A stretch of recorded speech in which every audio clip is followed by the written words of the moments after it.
Welcome back. Good to see you again. We're doing lesson 45 in Saxon Algebra 1/2, second edition. And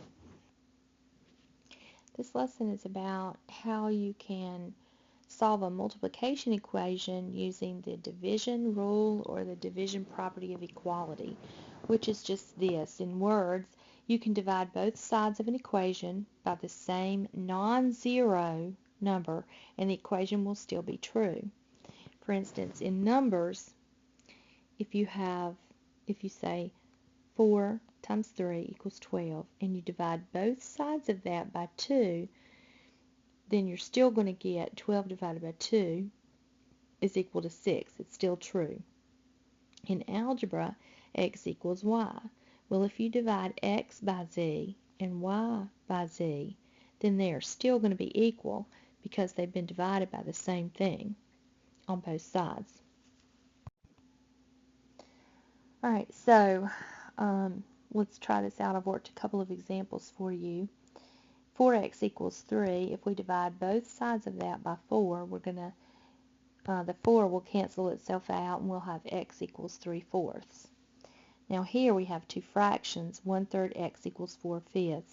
We can still divide both sides by 1/3 and it remain equal, but remember when we're dividing fractions we can divide here and it just cancels itself out.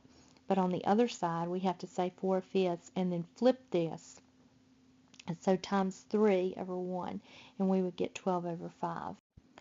Okay, we only have three practice problems. One is a decimal, and then we've got some fractions. So let's get right down to it.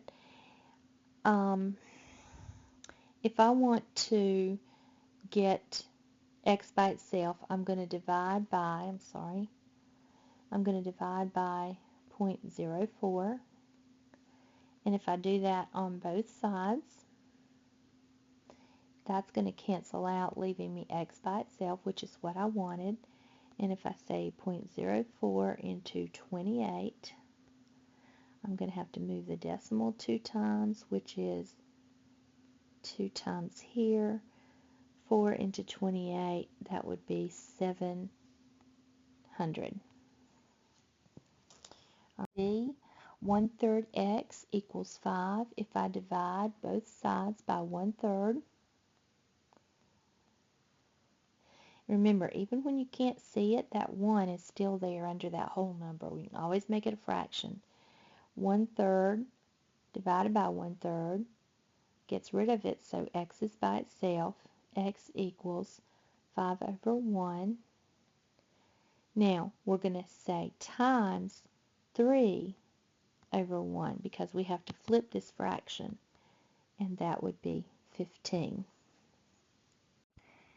Alright, here we're going to say 3/5 x divided by 3/5.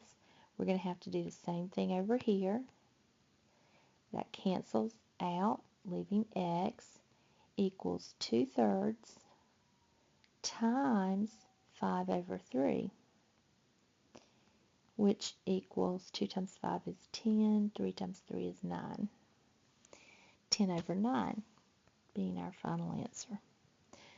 Alright, I will see you back for lesson 46. Enjoy!